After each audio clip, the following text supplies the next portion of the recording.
Okay, Dad. Okay. So, where were you born? I was born in a place, Jewish village called Aiba. It's in Gondar province in Ethiopia. And who was in your family? Like, who made up your family? Who made up beside my parents? Oh, Yeah, besides your parents. okay. Yeah, my dad is Ezra Ben Shete. My mom is Kasai Toabe, but Kes Toabe. He's chief rabbi in Ethiopia. My mom gave birth 11 children. She lost 4 of them. Now I have, including myself, 7 siblings. 7 siblings. Yeah. Dang. So how was it living with all of them in Gondar? It was beautiful. We all love each other. We care about each other. I'm the only one who went to school. Mm-hmm. I'm graduate high, high school in Israel, college in America. So that's all. Yeah. So what was it like living as a young Ethiopian Jew in the 70s in Ethiopia? In Ethiopia. In Ethiopia, for the Jews, it has been a very difficult life because the Jews, the Christians didn't accept us as Ethiopian citizens. They called us falasha, means a stranger. We're stranger for Ethiopia. Even though we have been living over 2,000 years, we were discriminated in the school, discriminated in having, we can't even, sometimes they refuse us to rent a land, so to farm. They just always doing handcrafts like metal work, carpenter and all that stuff. At the same time also there's farmers and all that stuff. When my parents farm, 1/3 of the income they give to the landlord. Yeah. So did you feel like through the personal experiences you had as an Ethiopian Jew living in Ethiopia, did you feel ever that your identities conflicted? Like sometimes you didn't want to be a Jew because of all of the persecution and hardship you faced? Or did it give you hope? Yeah, they always hope. My parents always, when we grew up, my dad told us always, our motherland is Israel. This is the dreamland. We always, one day we'll go to Israel. So that's always has a hope. Because it's not, I don't want to be a Jew. It just more make us stronger, put together, all of us together, because there is no way out. Even if I don't want to, in Ethiopia, there's a few Jews converted to Christianity because of they couldn't get a land, they couldn't get to survive with their children, so people converted to Christianity. However, they didn't see them as even the full Christians. They see them as always a Jew. Yeah. They married to each other, not with a Christian. So you guys were considered second citizens? Second citizen, absolutely. Yeah. So speaking of the homeland, what was your journey like to Israel? Why did you do it? How was it? How did you feel when you got there, kind of? Okay, so when I went to Israel, I think I was 15. I was in prison because of we were studying Hebrew underground. I was tortured with electric wire. They called me, you are the Mossad agent, even though I don't know what Mossad means. They called me the CIA agent, I don't know what CIA means. I couldn't walk a few days on my foot because it was blooded, it was torn. Then my sister, she used to live in Israel. She came to Ethiopia. work as a nurse. She bribed the government. She found an Israeli who is a friend of her. He works for the Mossad in Ethiopia. So they bribed the Ethiopian government. So I get up from the prison. So they give me 24 hours to leave the country, 48 hours. So they give me the passport, all that stuff, but everything is by a bribe. Once I get with not a passport, it's called laissez-passer. One time you leave, you don't come back. So I get out into Ethiopia so that they can remove me from the citizenship, and so I'm not exist in Ethiopia. So I left to Kenya and the Israeli consul waited me at the Israeli consul in Kenya. They waited for you there? Yeah, to wait me to transfer me to Israel. Yeah. So I went from Kenya, later night, went to Italy, because I have been in prison, I think so 3 months. I was like, the prison was crowded. It's like we sleep by turn because there's no space. So when I arrived in Italy, Rome, the Israeli consul still waiting for me. They took me to the hotel.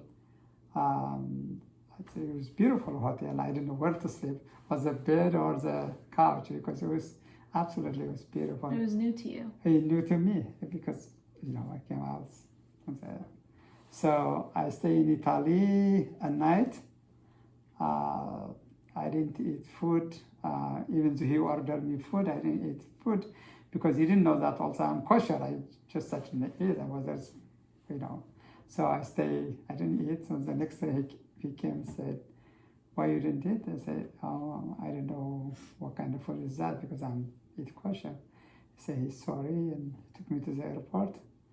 Arrived in Tel Aviv in a couple of 5-6 hours, and then they took me to boarding school to Tiberias. So how did you feel when you got to Israel? Was there some sort of sense of safety, or were you scared to be in a new place, even though you had heard about it? No, I was very happy to be in Israel. When I arrived in Israel, there was Ethiopian-Israeli. It took me, at that time there was 100 Ethiopian-Israeli in Israel at my time in 1977. So when I arrived, it took me, so I guess there I was very happy. This is Israel and all that stuff. But was very happy. It took me to Tiberias. It was Friday night, took a shower, went to the service. And I saw people that were driving, but it's I was strange a little bit because in Ethiopia on Shabbat, nobody's driving, nobody's doing nothing whatsoever. So, and then in the morning, I get up and go to the synagogue to service. And when we came back, people are, driving, and ladies are living, wearing short and all that stuff. I mean, in Shabbat, everybody's like different. So I told him to the guy, "Are you sure I'm Eretz Israel? I mean, I'm in the state of Israel?" He said, "Yeah. What happened?" I said, "Because in Shabbat, people are driving, people dress up different." I said, "Well, democracy, blah blah." I didn't understand because I grew up strictly rules. I told him in the Bible, in the Torah, there is no democracy. You do it straight, that's all. That's what I know. He said, it's in Israel, you have a freedom. You can do anything you wish to do and all that stuff. So that took me a shock a few days, and after that, I was okay. But I was very relieved because I don't have to watch myself to the police. I don't want to watch about for a sense of security for me. It was absolutely fulfilled. I was very happy. Same time, I was worried my parents, my brothers, my sisters. Yeah, I was gonna ask, did your parents know that you were in prison, or how did they know? How did they find out that you left to Israel? So my sister told them. I didn't. I was one of the worst things. It was for me. It was not not only to say goodbye, but I didn't have a chance to say give a hug to my parents and leaving the country. So I left. After that, it was not a relationship between Israel and Ethiopia also too, because it was a long story. Do you sometimes feel like, with everything that you went through when you were younger, dealing with being Ethiopian and Jewish and going to Israel, do you sometimes resent Ethiopia for how they treated you? Yeah, when I went back to work on Operation Solomon to Ethiopia, I was kind of did not want to go back to Ethiopia. I have no good memory. I have no good good child. I didn't grow up a child You grew up fast.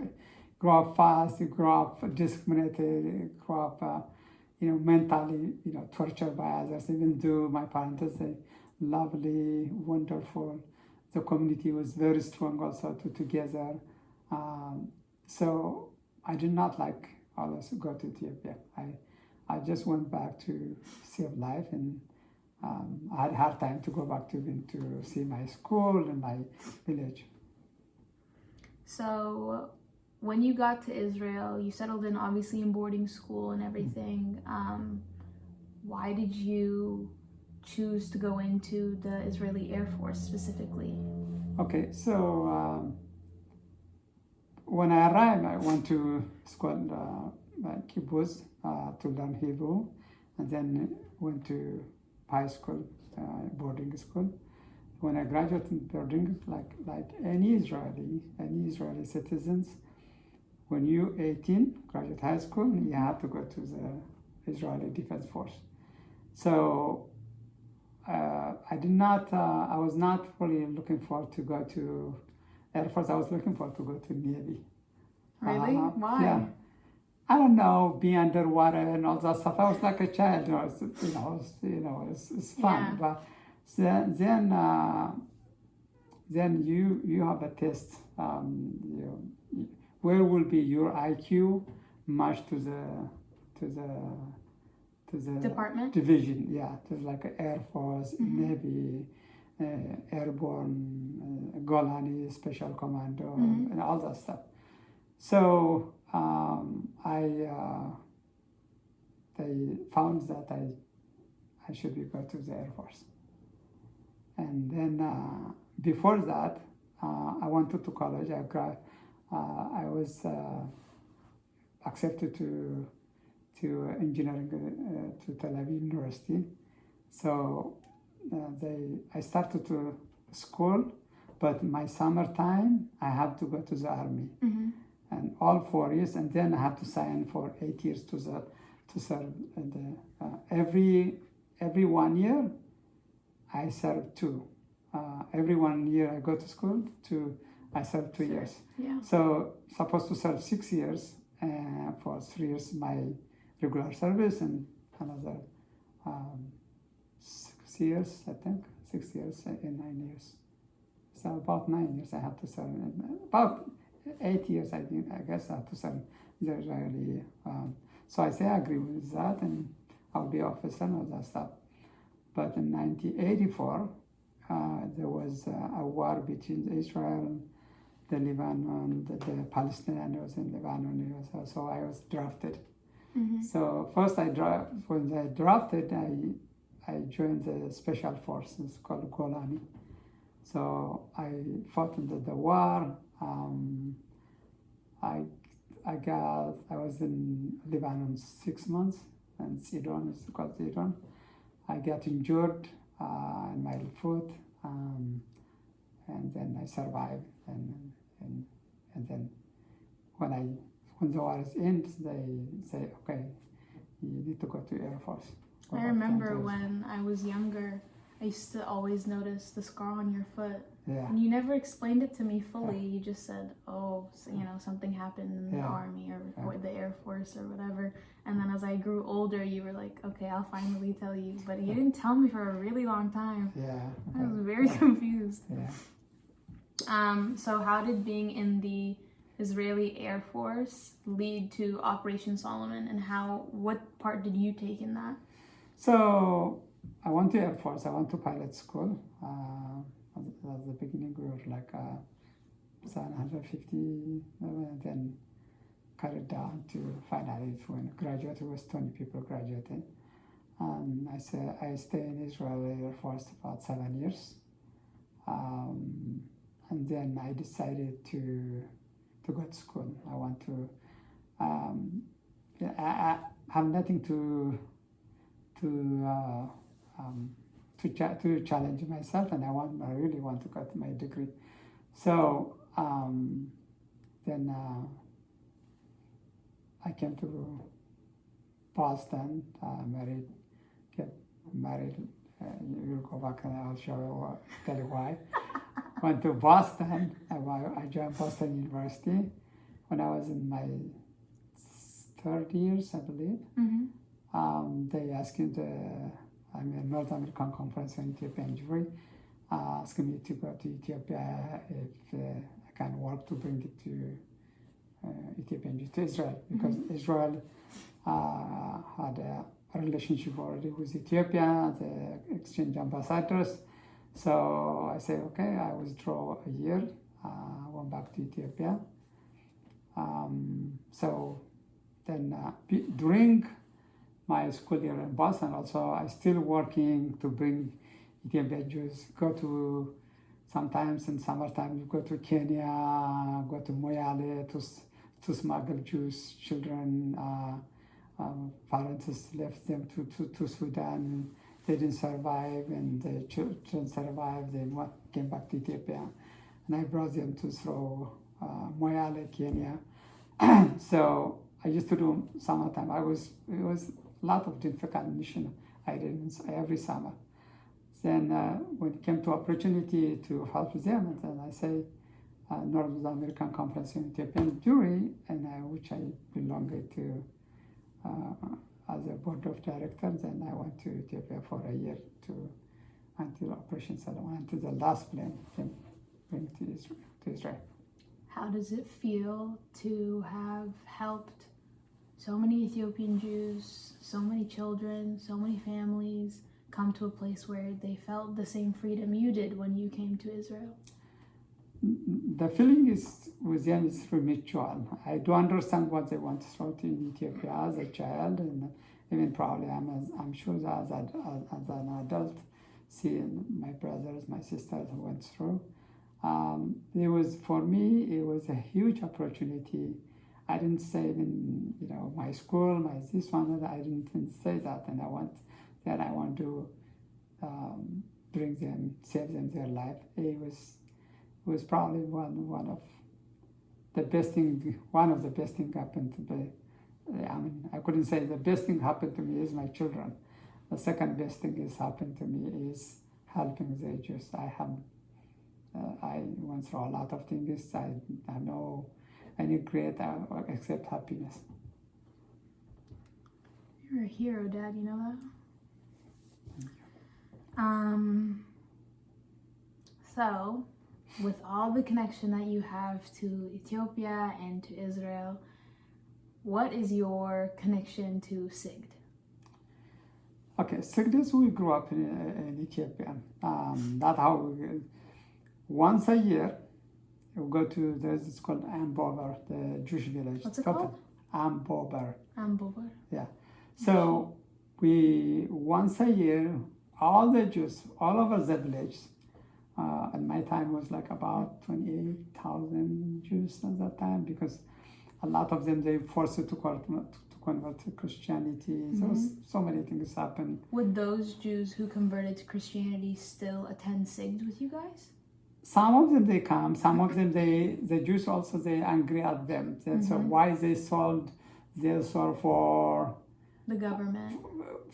For rather than live as a Jew, die as a Jew, why they did that and all that stuff. Some of them, when they come, they don't even allow them also to be a part of it. A part of it. It's because we Ethiopian Jews, we think that we're the chosen peoples, like in the Bible. We clean.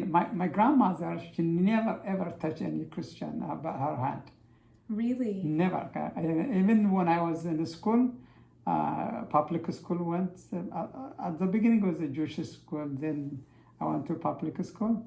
Every Friday I come back home, I need to go to mikvah before I go to her house. My clothes has to be cleaned, to go to mikvah and all that stuff. So my grandmother never touched any, nor my grandfather also did the same thing. So we go to SIGD. Once a year, we face to the sunrise to east that time. We pray, we fast, children, men, women, adults.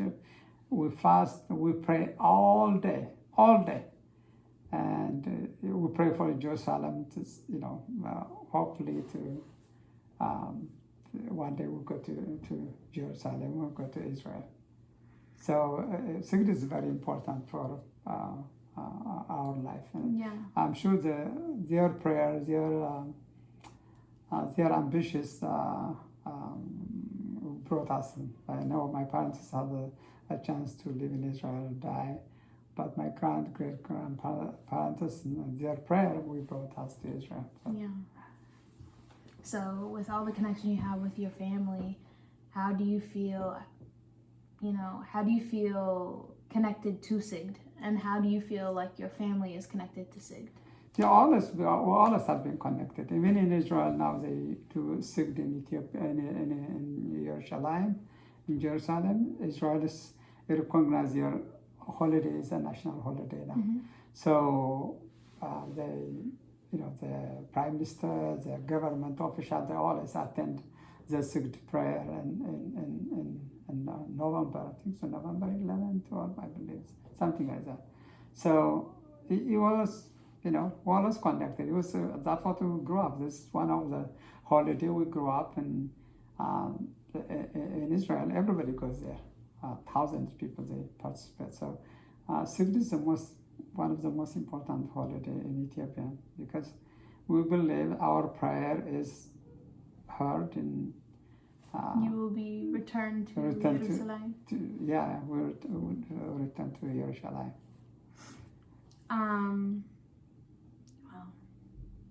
I think that's really it, Dad. Okay. Do you want to talk about your pin before we leave? Yeah, this is a pin. This is he was one of the people who designed Operation Solomon. So I have this is the gold ones awarded by the Israeli Prime Minister Shamir. I think so. We have about I'm the only Ethiopian, I believe, and there is other I think so 10 Israeli got this award. That's really cool, Dad. Well, thank you for the interview. I love it so much.